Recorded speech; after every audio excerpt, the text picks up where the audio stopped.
নমস্কাৰ দৰ্শকসকল। পঞ্জাবৰ ৰাজনৈতিক আকাশত এতিয়া ধুমুহাৰ সৃষ্টি হৈছে। আম আদমি পাৰ্টিৰ আটাইতকৈ চৰ্চিত আৰু জনপ্ৰিয় মুখ পঞ্জাবৰ মুখ্যমন্ত্ৰী ভগৱত মান এতিয়া নিজৰ পুৰণি মদৰ অভ্যাস আৰু তাৰ পৰা সৃষ্টি হোৱা বিতৰ্কৰ বাবে তীব্ৰ সংকটৰ মুখত পৰিছে। সেই সমাজৰ সৰ্বোচ্চ ধৰ্মীয় আসন অকাল তখ্তে তেওঁক গুৰুদ্ৰোহী ঘোষণা কৰাৰ পিছতে পঞ্জাবৰ চুকে কোণে এতিয়া এটাই ডাঙৰ প্ৰশ্ন উত্থাপন হৈছে, মদে শেষ কৰিব নেকি পঞ্জাবৰ আপ চৰকাৰ?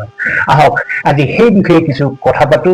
ভিডিঅ'টো শেষলৈকে চাব আৰু শেষত কমেণ্ট এটা কৰিবলৈ নাপাহৰিব। ৰাজনীতিলৈ অহাৰ পূৰ্বে ভগৱত মান পঞ্জাবৰ এজন অতি বিখ্যাত কৌতুক অভিনেতা আছিল। তেওঁৰ তীক্ষ্ণ ব্যংগ আৰু সাধাৰণ মানুহৰ ভাষাই তেওঁক জনপ্ৰিয়তাৰ শীৰ্ষলৈ লৈ গৈছিল। কিন্তু সেই সময়ৰ পৰাই তেওঁৰ ব্যক্তিগত জীৱনত সুৰাপানৰ এক বদ অভ্যাস গঢ়ি উঠিছিল। 2012 চনত ৰাজনীতিত ভৰি দিয়া আৰু পৰৱৰ্তী সময়ত আম আদমি পাৰ্টিৰ সাংসদ হোৱাৰ পিছতো এই অভ্যাসে তেওঁৰ লগ এৰা নাছিল। 2022 চনত যেতিয়া আপ দলে পঞ্জাবত বিপুল সংখ্যাগৰিষ্ঠতাৰে চৰকাৰ গঠন কৰে, তেতিয়া অৰ্থাৎ ভগৱত মানে পঞ্জাবৰ ভগৱান সিং মান হিচাপে মুখ্যমন্ত্ৰীৰ শপত লয়। কিন্তু তেওঁৰ অতীতৰ এই ব্লেক স্পট বা কলা দাগটোৱে তেওঁক পদে পদে খেদি ফুৰিছে আজিলৈকে। ভগৱত মানৰ সুৰাপানৰ ইতিহাস কেৱল কোনো গোপন কথা নহয়, ই কেইবাবাৰো দেশৰ সংসদ আৰু ৰাজহুৱা মঞ্চত মুকলিকৈ চৰ্চিত হৈছে। তাৰ মাজৰে কেইটামান উদাহৰণ মই আপোনালোকৰ আগত উল্লেখ কৰিব বিচাৰিছো। লোকসভাৰ সাংসদ হৈ থকাৰ সময়ত আম আদমি পাৰ্টিৰ তদানীন্তন সহযোগী সাংসদ হৰিন্দৰ সিং খালছাই অধ্যক্ষ সুমিত্ৰা মহাজনক লিখিত পত্ৰ দিছিল যে ভগৱত মানৰ মুখৰ পৰা অহা তীব্ৰ মদৰ গোন্ধৰ বাবে তেওঁ কাষত বহিব নোৱাৰে। এই ঘটনাই ৰাষ্ট্ৰীয় পৰ্যায়ত আপ দলক লজ্জানত কৰিছিল। 2019 চনৰ এক বিশাল দলীয় ৰেলীত ভগৱত মানে অৰবিন্দ কেজৰিৱাল আৰু নিজৰ মাকৰ উপস্থিতিত মঞ্চৰ পৰা ঘোষণা কৰিছিল যে মই মোৰ মাৰ শপত খাইছো, মই আৰু কেতিয়াও মদ নাখাওঁ। কিন্তু সমালোচক আৰু বিৰোধীৰ মতে এই শপত কেৱল নিৰ্বাচনী বৈতৰণি পাৰ হোৱাৰ এক ভাওনাহে আছিল। মুখ্যমন্ত্ৰী হোৱাৰ কেইমাহমান পিছতে জাৰ্মানীৰ ফ্ৰেংকফৰ্ট বিমানবন্দৰত বিমানৰ পৰা তেওঁক নমাই দিয়াৰ অভিযোগ উঠিছিল। বিৰোধীৰ মতে তেওঁ ইমানেই মদ্যপান কৰিছিল যে তেওঁ খোজ কাঢ়িব পৰা অৱস্থাতেই নাছিল সেইদিনা, আৰু সহযাত্ৰীৰ সুৰক্ষাৰ বাবে তেওঁক নমাই দিয়া হৈছিল বিমানৰ পৰা।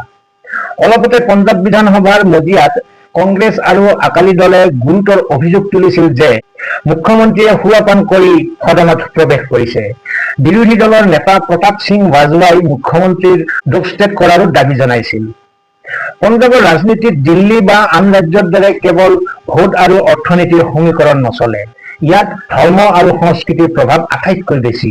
শিখ ধৰ্মৰ সৰ্বোচ্চ ধৰ্মীয় মঞ্চ অকাল তখ্তে যেতিয়া কোনো ৰাজনৈতিক নেতাৰ বিৰুদ্ধে স্থিতি লয়, তাক কেতিয়াও পাতলকৈ ল'ব নোৱাৰি। বৰ্তমানৰ সংকটটো ঘটিছে এটা ভাইৰেল ভিডিঅ'ক কেন্দ্ৰ কৰি, য'ত মুখ্যমন্ত্ৰী ভগৱত মানে সুৰামত্ত অৱস্থাত শিখ গুৰুসকলৰ পবিত্ৰ ছবিৰ ওপৰত সুৰা ছটিয়াই দিয়া দেখা গৈছে। ফৰেনচিক লেবত এই ভিডিঅ' সঁচা বুলি প্ৰমাণিত হোৱাৰ পিছত অকাল তখ্তে ভগৱত মানক গুৰুদ্ৰোহী ঘোষণা কৰিছে আৰু সমগ্ৰ শিখ সমাজক ভগৱত মানক সামাজিকভাৱে বৰ্জন কৰিবলৈ নিৰ্দেশ দিছে।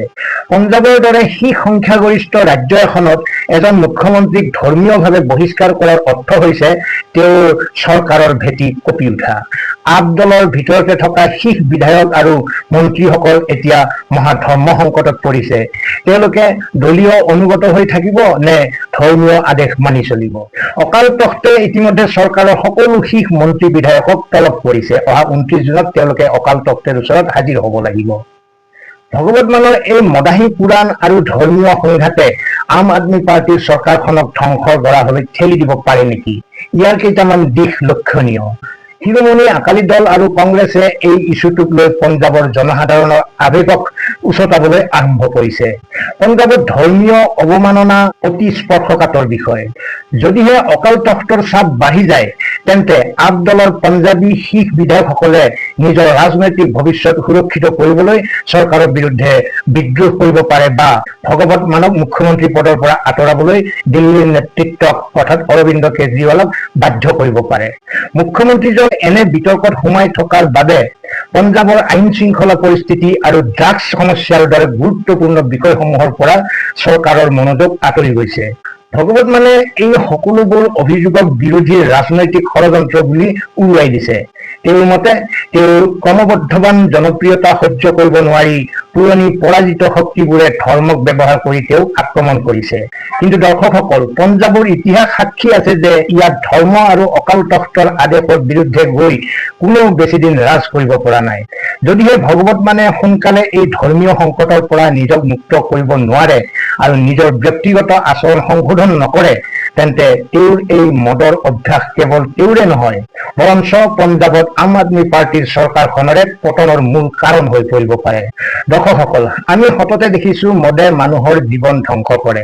কিন্তু যদিহে এই চৰ্চা বাহাল থাকে, তেনেহলে আমি ইয়াকো দেখিবলৈ পাম যে মদে কেনেকৈ এখন চৰকাৰৰো পতন কৰিব পাৰে। সেয়া জানিবলৈ আমি 2027 চনলৈ ৰব লাগিব, কিয়নো 2027 চনত পঞ্জাৱত সাধাৰণ বিধানসভা নিৰ্বাচন অনুষ্ঠিত হ'ব। আপোনালোকে সমগ্ৰ বিষয়টো জনাৰ পিছত কি মন্তব্য দিব নিশ্চয় কমেণ্ট বক্সত লিখিব। এনেধৰণৰ ভিডিঅ' মই আপোনালোকৰ বাবে লৈ আহিম।